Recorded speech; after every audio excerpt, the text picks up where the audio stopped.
Now that WrestleMania is over, we can look towards the future, and damn it, Monday Night Raw actually felt like a Raw after WrestleMania, finally.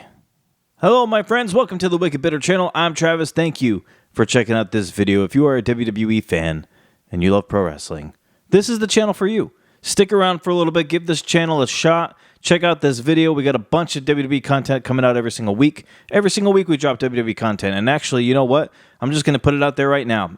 The next video I do is going to be an email video. So if you would like to get your emails read on the next video, send it in to wickedbittermedia@gmail.com. I will read your email here in the video. I see that we already got a couple in there. I will be reading those and whoever else decides to send them in. So let's do it. But for this video, I want to talk about Monday Night Raw. We already made a video talking about Braun Breaker and the way Raw ended this past Monday with him joining forces with Seth Rollins and Paul Heyman. So I was very stoked for that. And by the way, I want to thank you to everybody who joined the live on YouTube that night because I didn't promote it. I didn't say I was going to do it. It was honestly just like a spur-of-the-moment type deal for me. I made a video, and then as I was recording, I was like, you know what? Let me go live on YouTube. Let me just see if anybody's around that wants to talk about it because I was super excited, and I needed to get it off my chest. So I'm glad you joined. It was very cool talking to you. I think I'm going to keep doing more of those. Just a few things I want to touch on Monday Night Raw. I'm not going to dissect every little thing that happened, but Cena started the night as champion, the last real champion out there in the ring. He was cutting a promo, and, he basically said that, the stuff that he's been saying, that he's going to leave as WWE champion, but, this is the last time I'm here in your city kind of thing, and, I'm going to be nice, though. I'm going to do something cool for you. I'm going to, take out your cameras. You want to take a picture of this? Soak it all in kind of thing. So as he was doing that, he said the last real champion is here, and, little do we know, Randy Orton was hiding underneath the ring. He slides into the ring. He's standing behind Cena, waiting for Cena to turn around, and Cena does. Randy Orton hits an RKO, and here we go, off to the races. So it's cool because it's after WrestleMania, but it feels like some of these stories are not just being dragged on or carried over from WrestleMania. It looks like we're gonna do different and new stories. Although Cena versus Randy is not new, it's new now, but we've seen this a lot. But I am looking forward to this big time. And I remember mentioning in one of the videos that I made heading towards WrestleMania, I mentioned it'd be cool if Cena won the WWE Championship and then faced Randy Orton in St. Louis at Backlash in Randy's hometown, and then he also beat Randy there. Because you want to ruin wrestling for people, that's the way you do it. You beat a beloved Randy Orton in his hometown for the title. You send those people home upset that Cena beat their hometown hero. Cena's going to ruin wrestling, and I'm here for it. One thing that I thought was kind of odd, Lyra Valkyria and Becky Lynch defended their titles since winning them just the night before at WrestleMania. They defended them again to Liv Morgan and Raquel in a rematch from WrestleMania Night 2. And Raquel and Liv win. They won back the titles that they just lost. I don't really understand why we needed to do that. I don't know why we needed to have Liv and Raquel lose those titles just to win them back on Monday Night Raw. I guess it was for like a shock factor at WrestleMania. I guess as if Becky showing up wasn't a big shock enough. They had to have them win the titles and then just lose it the night after. After the match, Becky's upset that they lost. She attacks Lyra Valkyria. She turns heel, and now it begs the question: will Becky Lynch join Seth Rollins, Paul Heyman, and Braun Breaker in that little faction that they got going on there?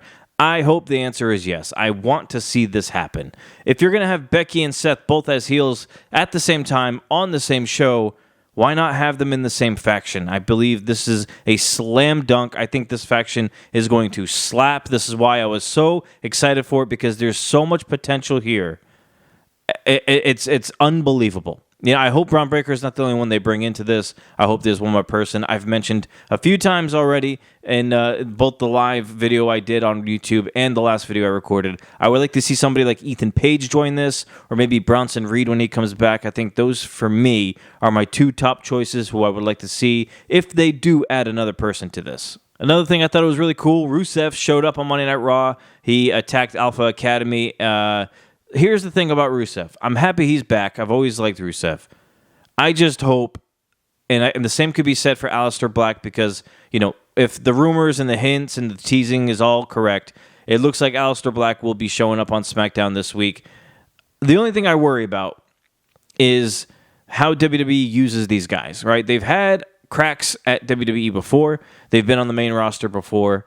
WWE didn't really use either one of them really that well, to be honest. And, Rusev probably got used a little better than Black did, but I hope this time around they do good by them. There's a lot of WWE hours in the week. There's a lot of shows. Both shows have the opportunity to go 3 hours if they want to. Plus, you have NXT. So I think there's a way to use these guys. I just worry. I don't want them to fall, in the background, become, just blend in after all this. These guys are great. They should be utilized correctly and in a prominent spot. I'm not saying everybody has to be WWE champion, but we can do something with Black and Rusev for sure. One thing interesting happened on Monday Night Raw. Gunther tried to pick a fight with Michael Cole. He tried choking out Michael Cole, but Pat McAfee came to the save, and then Gunther choked out Pat McAfee. I thought this was a kind of a cool turn of events. So it looks like Gunther is not already going after Jey Uso for the World Heavyweight Championship. Maybe this is like a little detour for Gunther, which I love. It looks like if they're going to go do this, maybe Pat McAfee versus Gunther at Backlash, which would be a great match. Make it like a no DQ match or something. Make it interesting. So you can kind of help out Pat a little bit there. I think this is going to be great. I like what we're doing here. I don't know where it's leading, but if it's to a match where Gunther faces Pat McAfee, I'm here for that. I mean, I don't know. Obviously, Gunther's going to win, but it still will be cool to see Pat McAfee get in there and mix it up a little bit because we haven't seen that in a long time.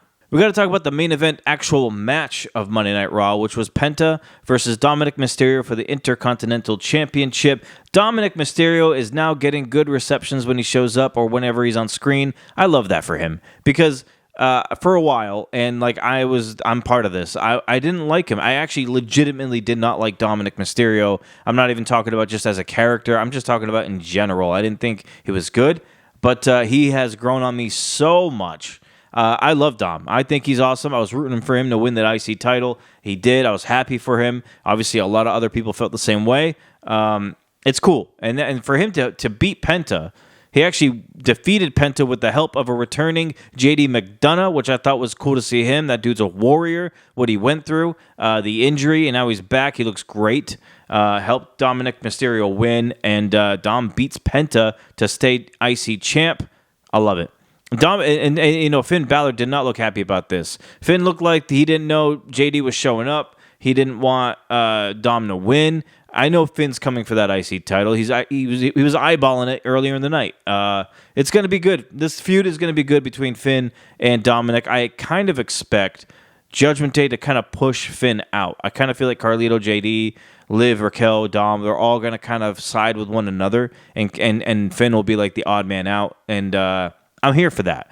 So, and that's the case. If that's the case, would that make Finn the heel or the babyface? Are they going to have the rest of Judgment Day go babyface, or are they going to have Finn be the good guy? I don't know. That part I don't know yet, but very happy for Dom. He beats Penta, great match, and happy to have JD back because he had a nasty spill that really injured him pretty badly. So it's cool to see JD back. And of course, the main event, we spoke about it in another video. Braun Breaker helped out and joined Seth Rollins, sided with Seth and Paul Heyman after attacking both Roman Reigns and CM Punk. I don't know what the future holds here. I don't know. I've seen rumors of a tag team match at Backlash with Braun Breaker and Seth versus Roman and Punk. I don't know. I don't know if we're going to go that way. I thought of it, the way I saw it, and I could be completely wrong, of course. I saw it as what happened on Monday Night Raw was a good way to write Punk and Roman off for a little bit. And in the meantime, you can build up this faction that Seth Rollins has with Braun Breaker. These two can get wins. You could have Seth beat Jay for the title, or you can have Breaker do it. I don't know if you would just yet. But I think one of those things can happen. And then eventually, after building up some stock with these guys, maybe, Roman comes back and he needs a partner, and then all of a sudden it's Punk, or vice versa. Punk comes back and he needs a partner, and it's revealed to be Roman, and they get a huge pop that way. I think that might be the case. That might be what we got. Maybe that's the match we have for for SummerSlam in a few months. I don't know. Or they can just do it now. They can do the tag team match now in St. Louis and at Backlash, and everybody will be happy either way. Either way, very happy for Breakker. Happy that he's in this position now. I'm happy about this faction. Don't know the name. Don't care. It's going to be great no matter what. And I hope they add others like Becky and maybe one other person, and I will be extremely happy with all of this. All right, my friends, I appreciate you checking out this video. Leave your comments down below. Let me know what you thought about Monday Night Raw, the big moments, the returns, the decision-making, the faction forming. I know we spoke a little bit about it during the live video, and honestly, a little bit about it in the video before this one, but we only talked about the main event thing that happened with Breakker, not the other stuff, so I would love to hear your thoughts on that as well. Like I said, next video is going to be an email video. If you would like to send it in, wickedbittermedia@gmail.com. Send those emails in. I will read it on the next video. I already have a couple that I'm going to read, so if you want to add to it, please send them in. Until then, my friends, have a good rest of your day. Look out for the next video, and until we yeet again, as always, stay bitter.